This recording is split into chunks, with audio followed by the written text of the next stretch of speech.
Good morning and welcome to WellSprings. My name is Julie, and it's so nice to see people here in Bell Hall now that we're able to worship together again. Please find a seat, and welcome to all of our online viewers and participants. Today is the first day of Springs. I'm so happy to report. And we will be celebrating by singing some songs and sharing words together today. Our first song is One Day. Please rise, whether in body or in spirit, and join us in song.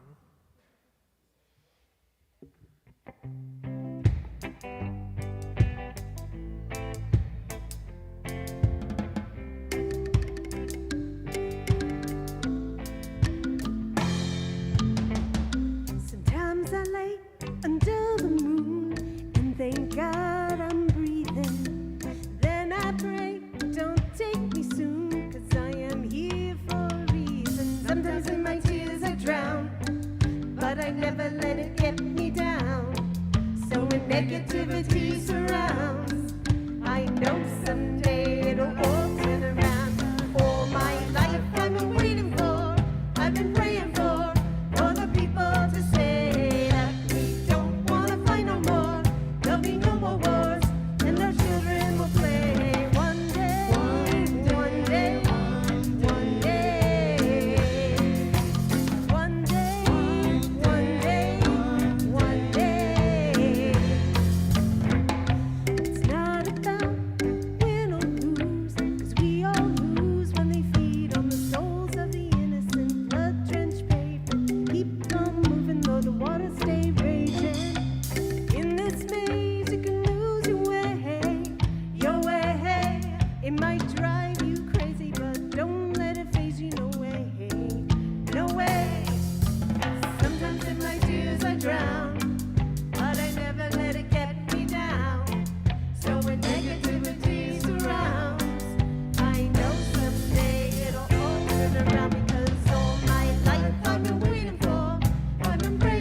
have a seat. The next song, I'm fully confident this will happen today. Here Comes the Sun.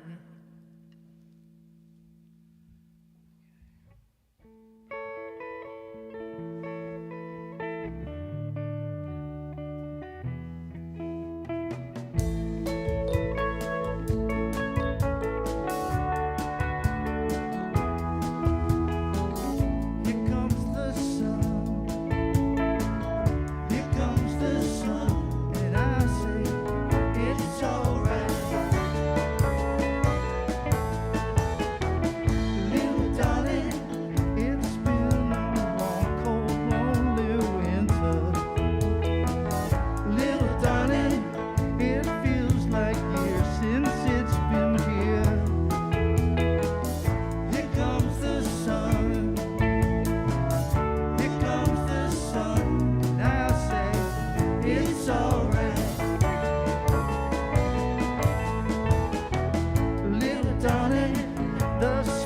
returning to their faces. Little darling, it seems like years since it's been here. Here comes the sun, here comes the sun, and I say it's alright. Little darling, I feel that ice is slowly melting. Little darling, it feels like years since it's been clear. Here comes the sun, here comes the sun, and I say it's alright. It's alright.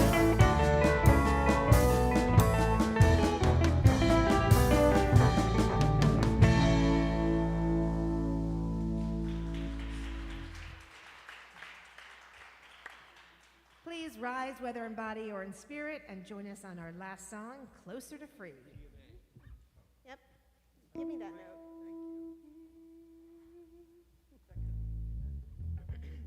You changed the key like 20 minutes ago, so.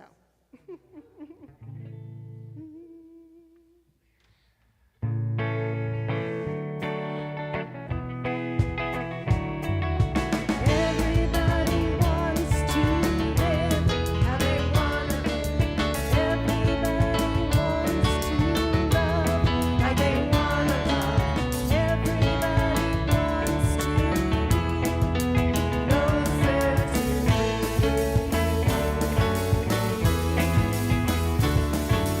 Everybody wants respect, just a little bit. Everybody needs a chance once in a while. Everybody wants to be closer to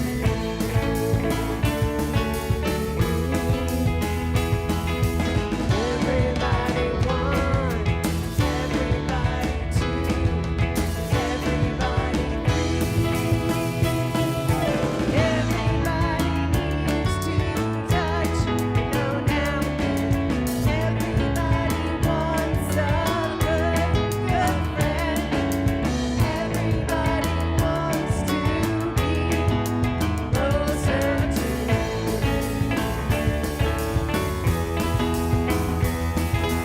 Everybody wants everybody to everybody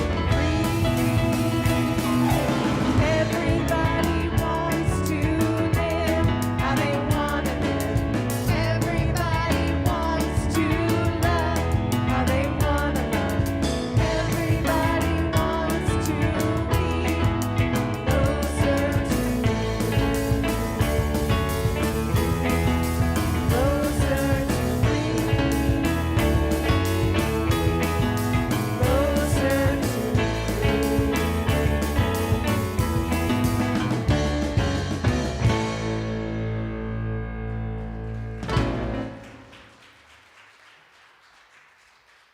Welcome to WellSprings. My name is Chris. My pronouns are she and her, and I'm absolutely delighted to be here leading our charged full worship service today. Each time we gather, we light a chalice as a symbol of our spiritual heritage. It doesn't symbolize just what is past, though, but what is present for us as Unitarian Universalists.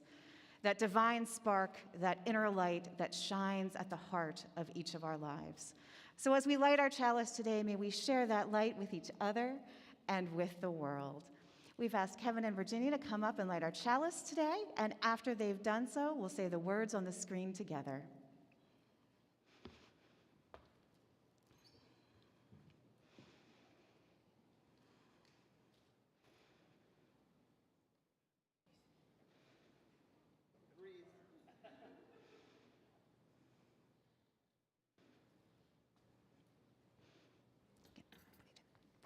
Right here. Right there? Yep.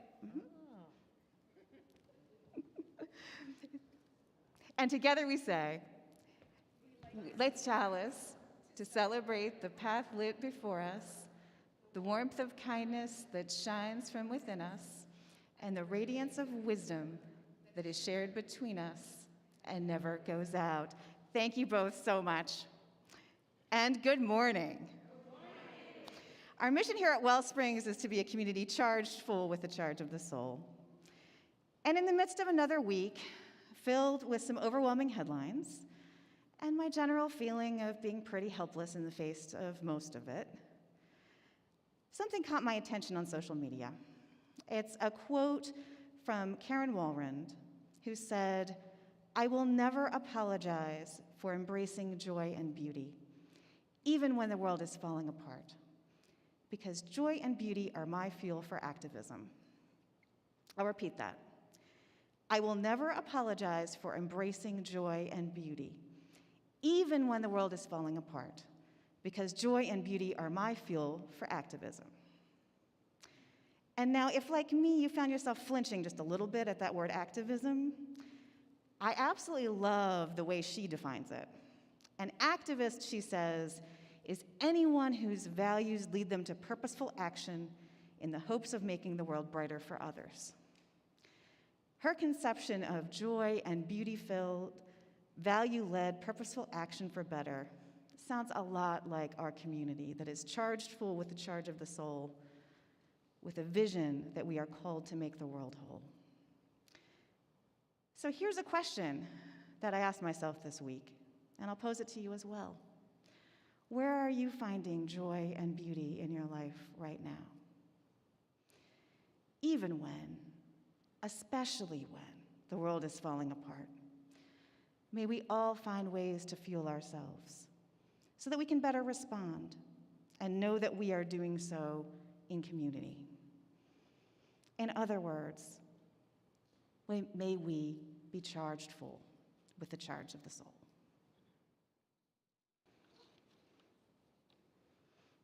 This morning, I'd like to especially welcome any newcomers. If this is your first or second time with us, whether here in the room or online, we are so glad you are here. I hope you'll fill out a connection card so that you can learn more about us and start to introduce yourself too.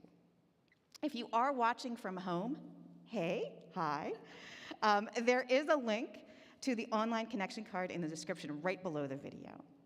And if you're here in person, you can fill out the connection card online as well. You do that through the WellSprings app. If you don't have it already, it's actually really cool. There is a QR code that's on the welcome table right outside the door. You just take a picture of that with your phone, and it will come up for you, and you'll be able to download it. That also has things like the order of service and other information about news and events as well going forward. And if you'd like to interact with folks who are joining online this morning, there is a live chat available on YouTube. To access it, you need a YouTube or a Google account. Just sign in and then click the live chat button to say hello and see what else others are saying. We have a few pieces of news we want to highlight this weekend, and for that, I'll turn it over to our Membership and Communications Coordinator, Jessica Heichel. Jessica.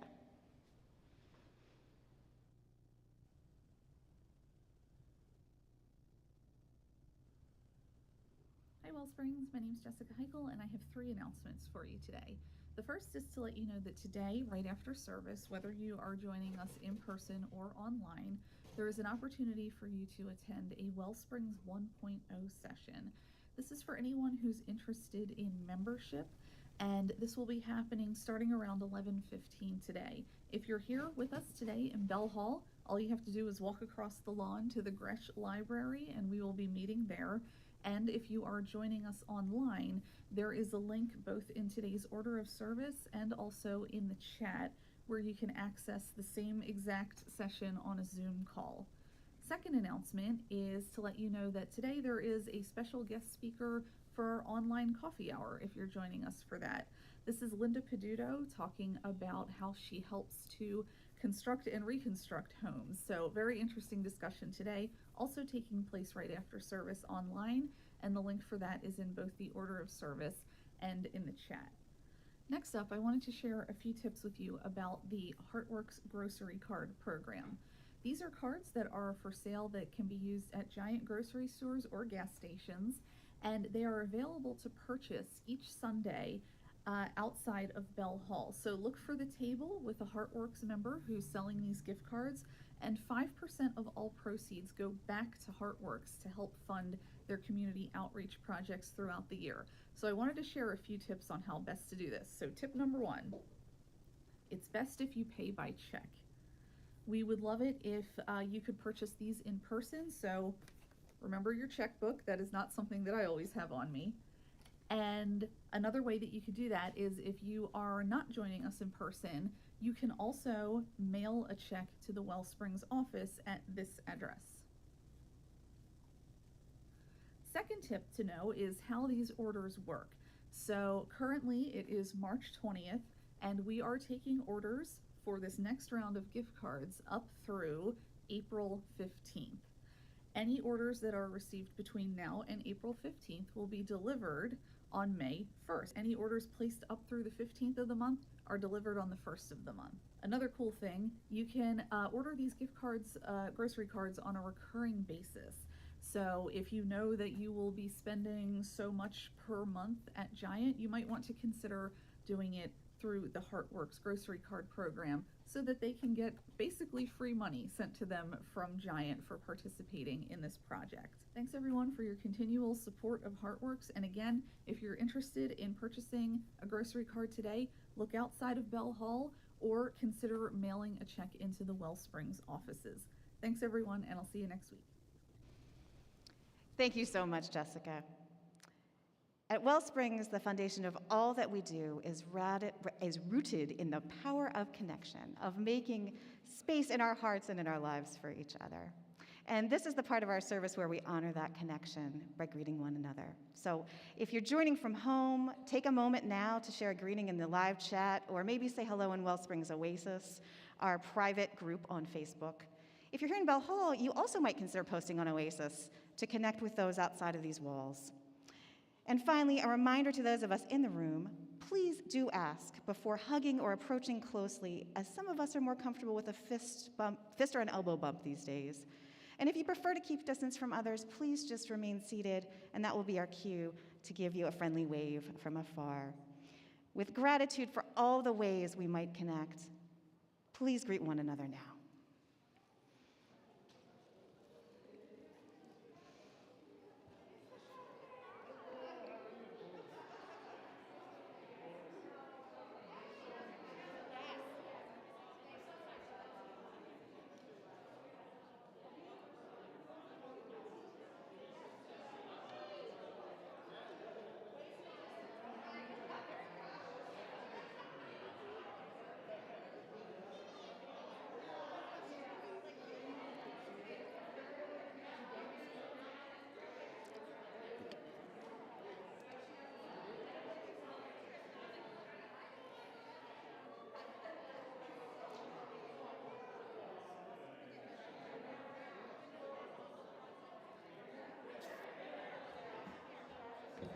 Thank you so much for those warm greetings.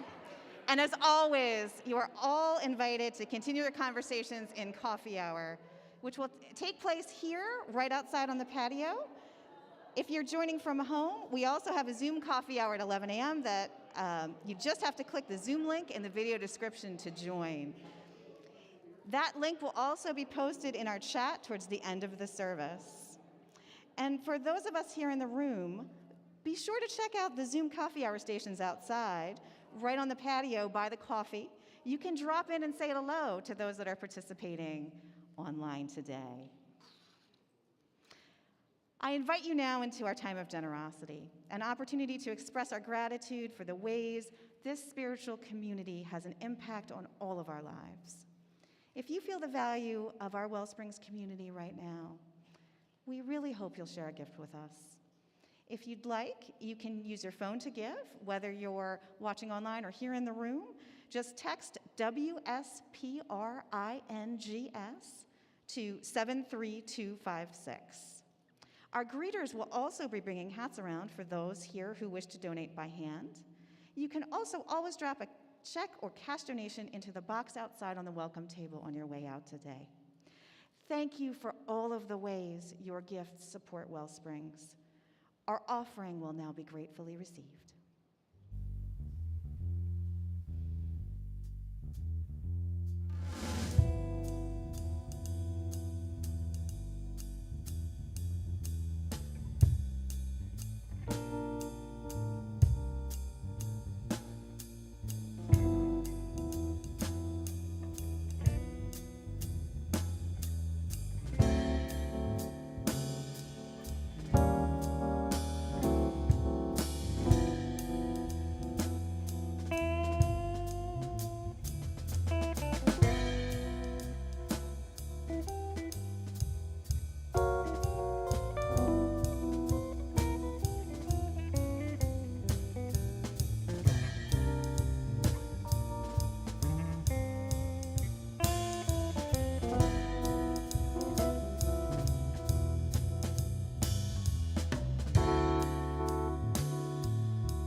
having shared energy between us and giving beyond us, let's take some time now to reground into that deep and soulful energy that's within. So if you're holding anything in your hands, feel free to put it down on the floor. Allow yourself to relax into wherever you are sitting. Allow yourself to acknowledge any tension you might be holding in your shoulders or your brow, your neck. Just relax into this moment. Allow your eyes to fall closed if you're comfortable doing so. And we do what is most simple and elemental in our lives. We breathe in and we breathe out. Inhaling and exhaling. No rush or hurry. There is nowhere else to go and nowhere else to be. So let's be here together now as we prepare for our time of mindful silence. We follow these words from Thich Nhat Hanh into our time of meditation. If we want to enter heaven on earth, we need only one conscious step and one conscious breath. Let us cultivate peace and experience presence in our quiet time together.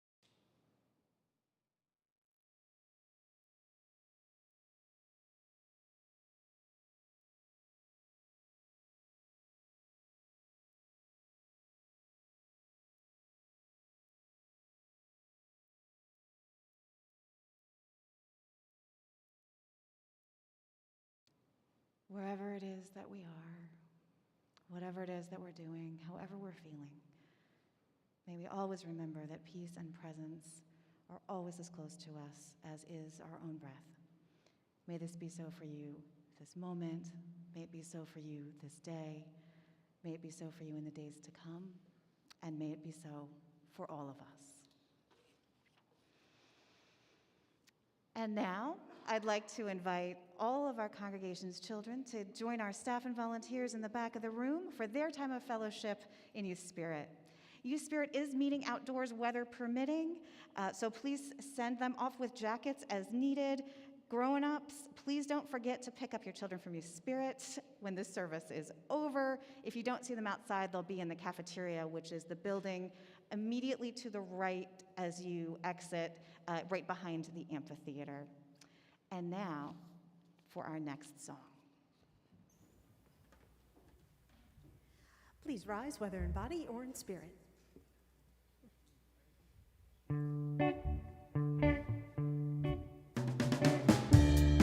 I can see clearly now the rain is gone. I can see all obstacles in my way. Gone are the dark clouds that had me blind.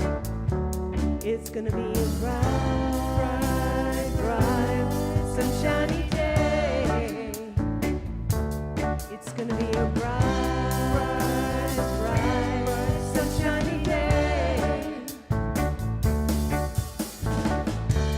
I think I can make it now, the pain is gone. All of the bad feelings have disappeared. Here is the rainbow I've been praying for. It's gonna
gonna be a bright, bright, sunshiny day.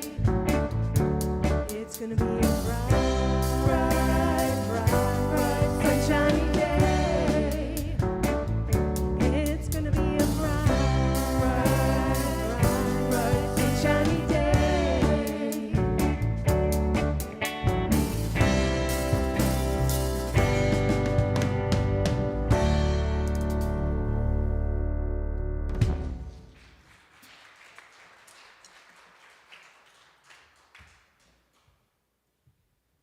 It is so good to be standing here on the stage in front of all of you. It's been too long. And hello to everyone tuning in on our YouTube channel. It's definitely a silver lining of this pandemic that we now have the ability to invite you in when we meet in person.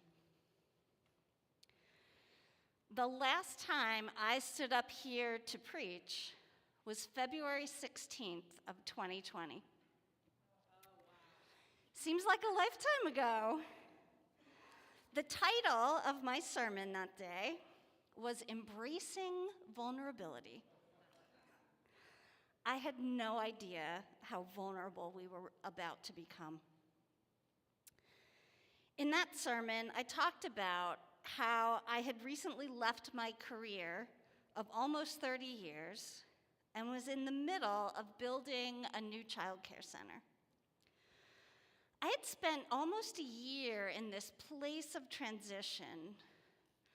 My daughters were grown. I didn't have a full-time job. Preparing for my new career did take some time and energy, but I had more free time than I had had in a long time. I thought this was the perfect opportunity to get my act together. But I had a wise therapist who encouraged me to blow up the rules of what I was and wasn't allowed to do with my life, with my time off. She encouraged me to rest, relax, spend time watching TV on the couch if that's what I wanted to do. Turns out I was a little bit ahead of the curve. I had this vacation planned, a cruise, and I expected that life was finally going to start getting busier after vacation because I was going to open this center in about 6 months. The last day of my cruise was March 8th, 2020. For reference, that was the day of the last service we had here in Bell Hall for almost a year and a half. So I stayed in the house. I watched even more TV. I canceled meetings. Construction on the new school stopped for a while. And when it started again, there were new challenges brought on by the pandemic. Other people were staying home too, working from home, quitting their jobs altogether. During the pandemic, so many people made big life changes, especially career changes, that journalists and social scientists have called it the Great Resignation. I myself finally opened for business at the end of August. I've had a different perspective than some of you on the Great Resignation. While it took a long time to fill up the rooms in my center, we now have a wait list in every room. But the Great Resignation has taken a toll on the childcare industry. It's harder and harder to find staff. Hourly pay rates are climbing like the industry has never seen before. And I'm not gonna lie, it's a challenge for me. On the one hand, the activist in me is thrilled for the staff, mostly women, all women at my center, who have never been paid what they deserve in this industry. There has definitely been a reckoning. And also, I have bills to pay, and there are only so many levers I can pull. I'm asking myself some hard questions these days. What will it take to attract the talent we need? I need to make money to stay in business, but how much profit is enough? How much is too much? How much can I raise my rates without overburdening parents? I hear people say the hourly rates they are asking for are ridiculous. Nope, I'm the first one to admit they really aren't. People who work full-time, taking care of our youngest children, deserve a living wage. They have a special skill set that has been grossly undervalued in our economy. So I don't have the answers. It's hard, sometimes gut-wrenchingly hard. But what's also true is that I feel alive in a way I just didn't before I entered this profession. I have a sense that these are important questions that I am wrestling with, that this is important work that I'm doing. The title of our current message series is The Great Integration. What does it look like to integrate all of that change into our life and our society? Honestly, it's another question I don't have the answer to. This change is too fresh. It's still happening, not just in my little business, but in all our lives. What I can reflect on in this time with you is how integration has worked in some other changes in our lives. In 2019, I was not new to taking career risks. I mentioned in my message the last time I was on this stage that I originally took steps to leave my profession in 2010. I worked part-time and went to school to get my master's degree in psychology. Let me say that again. I worked part-time and went to school to get my master's degree in psychology. That sounds kind of simple. It was anything but simple. When I first mentioned to my husband, Steve, that I wanted to quit my job and go back to school, he wasn't exactly on board. Our family relied on my income, and he had concerns. I didn't waver, though. Honestly, I wore him down. He wasn't exactly excited, more like reluctantly supportive. And it was enough, but it was also hard. I wanted a cheerleader, and instead, I felt challenged at every turn. It was easy to doubt myself. It was easy to get defensive. In the midst of this brave, scary risk I was taking, it was also the hardest period of our marriage. Rest assured, I do have Steve's permission to share this with all of you. And if you've noticed that he's not in the room, I promise it's a coincidence. He is a volunteer firefighter and is in an officer training class right now, and has promised that he's going to watch this later. So, hi, Steve. In hindsight, I'm glad we went through that scary period in 2010. It really did increase our ability to communicate. And I truly believe our marriage is stronger than ever now. And it wasn't just Steve. I had other family members who thought I was crazy. And I had to have multiple conversations with my boss as my work schedule had to keep changing to accommodate my classes and then my internship. On the one hand, I had this pinch me, I'm dreaming kind of feeling. I couldn't believe it was actually happening. I was asking for and getting what I wanted. But I was also really worried about the fallout. Would my marriage survive? What if I was making a mistake? How would we make this work financially? And then when I did go back to my insurance career, I wondered if I gave up too soon. Or was a career in counseling just wrong for me? So I took this big risk, and it didn't pan out, right? Maybe.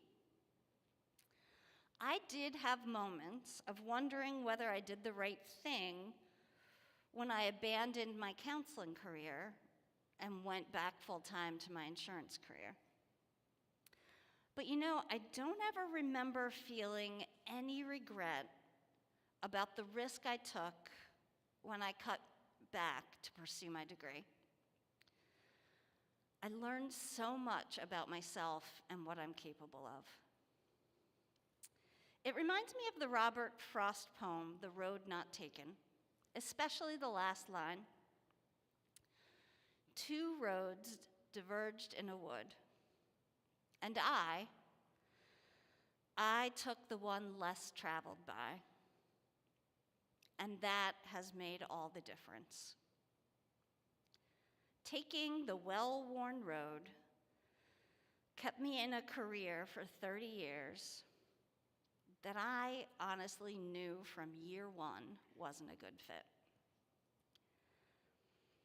I recently read the book Run Towards the Danger by Sarah Polley. Sarah was a child actor in Canada in the 90s. In 2015, she suffered a debilitating concussion and spent 3.5 years in a fog, losing hope that she would ever truly feel like herself again.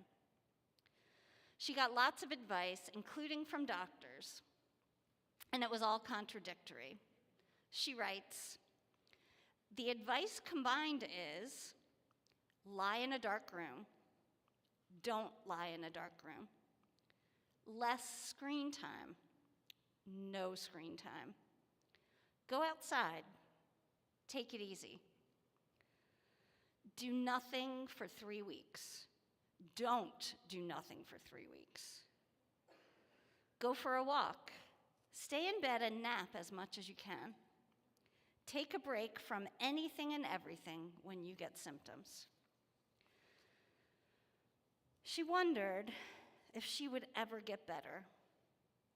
So she started looking for alternatives.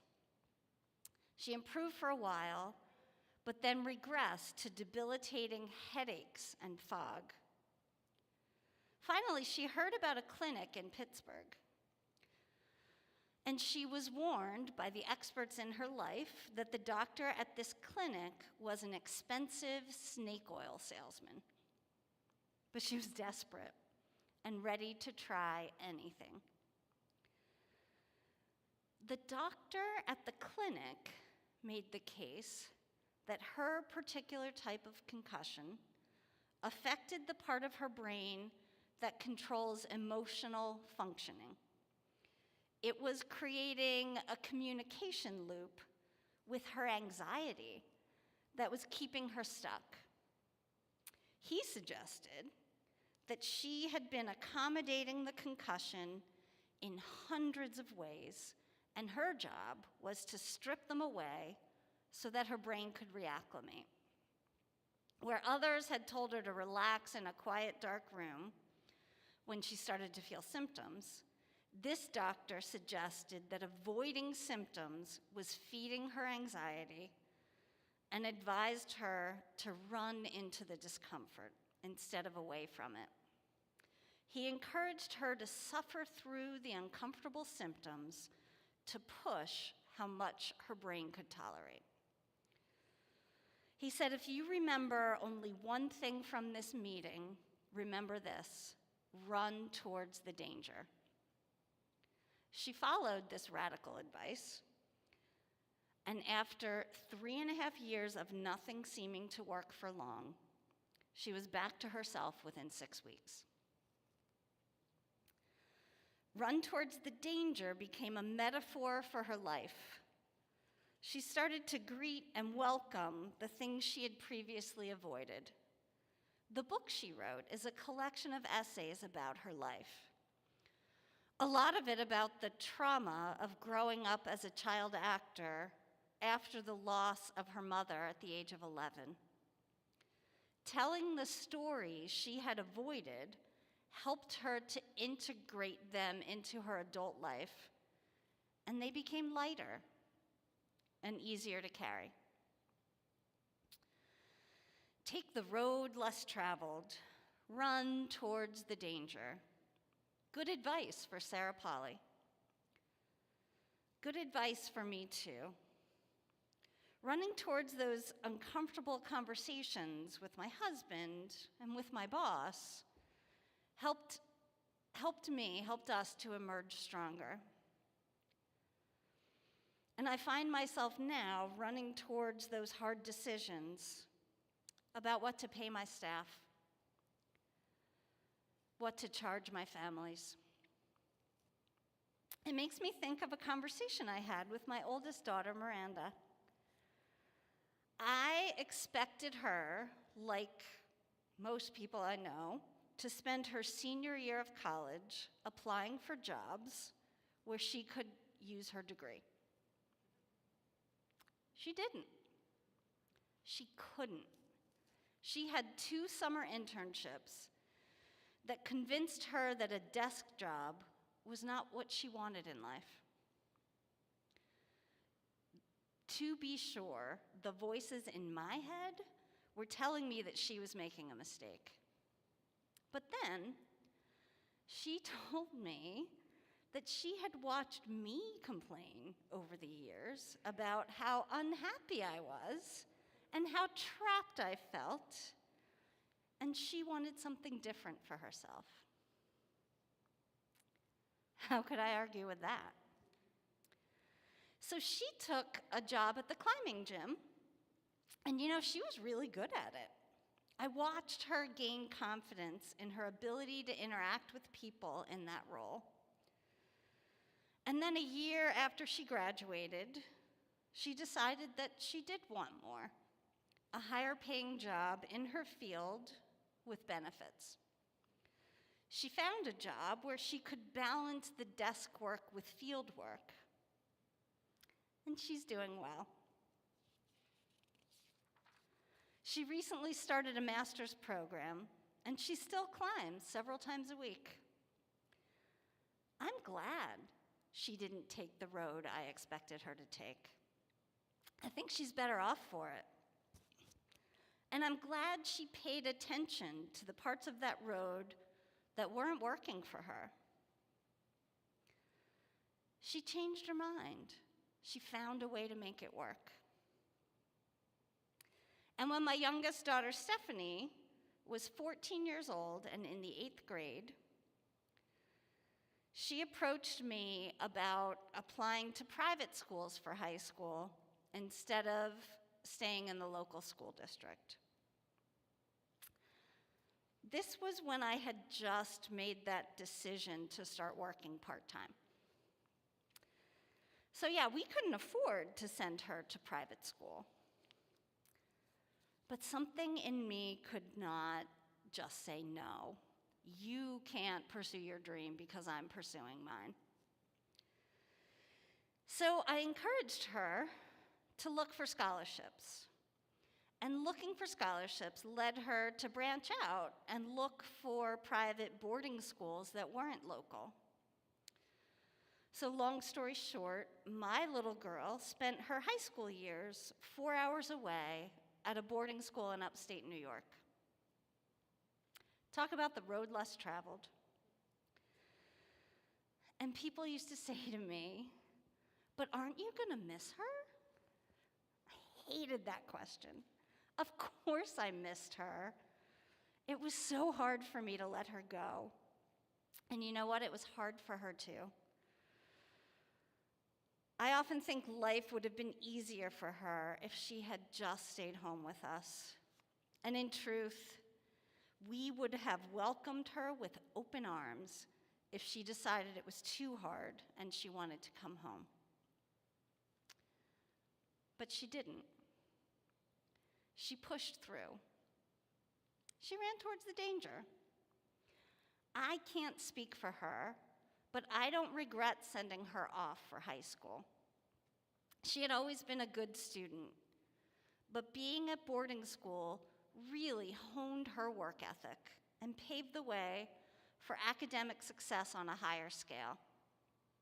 She's in med school now, and I'm still so amazed by how hard she works. I think we all have stories like these. I don't think my family is unique. Stories of times when we did hard things and made it through. So what does that mean for us now, 2 years into the pandemic? It still feels like we are in uncharted territory. Some of us are on the road less traveled through no real decision of our own. Others have made decisions, sometimes hard decisions, to make bold, big changes as part of this great resignation. For most of us, it isn't easy. We don't really have a roadmap for how or when this will end, for how our society will emerge, for how we ourselves will emerge. I think we do well to remember when things do get hard, to rest, and then to run towards the danger. Let's not be afraid to wrestle with the hard questions. We can do this.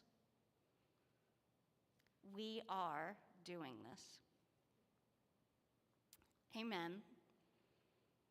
And may you live in blessing. Will you pray with me? Spirit of life, we are tired of navigating all the changes in our world and in our lives.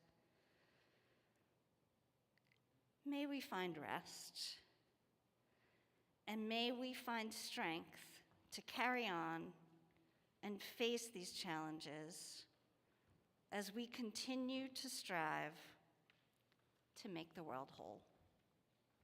Amen.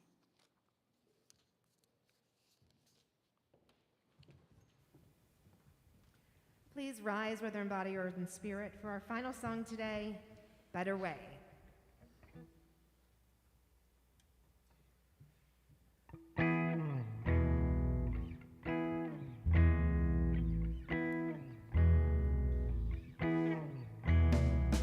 Heaven in the sunset, lightning in my bones.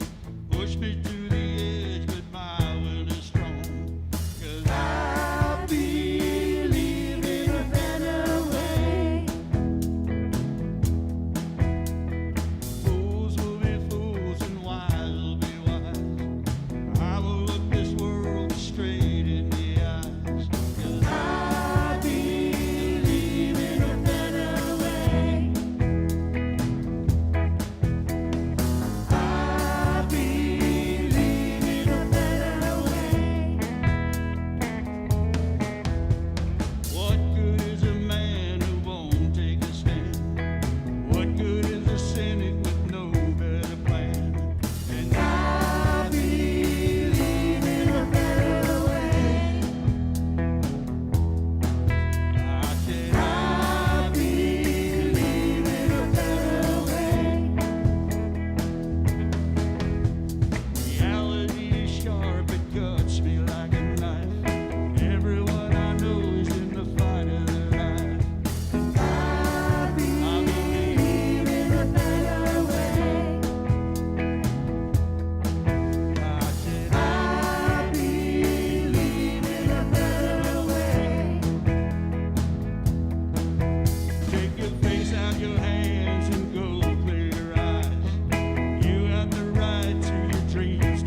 right, so the fans have extinguished this light, but not the light that it represents. So together we say, as we release this flame from its faithful service today, we allow the spark in each of us to burn on, to warm our compassion, to fire our delight, to light our paths today, tomorrow, and always. Friends, as we make our way through our week, let's remember to look for that better way, for that other road, and take it when we can. Guys, take us out.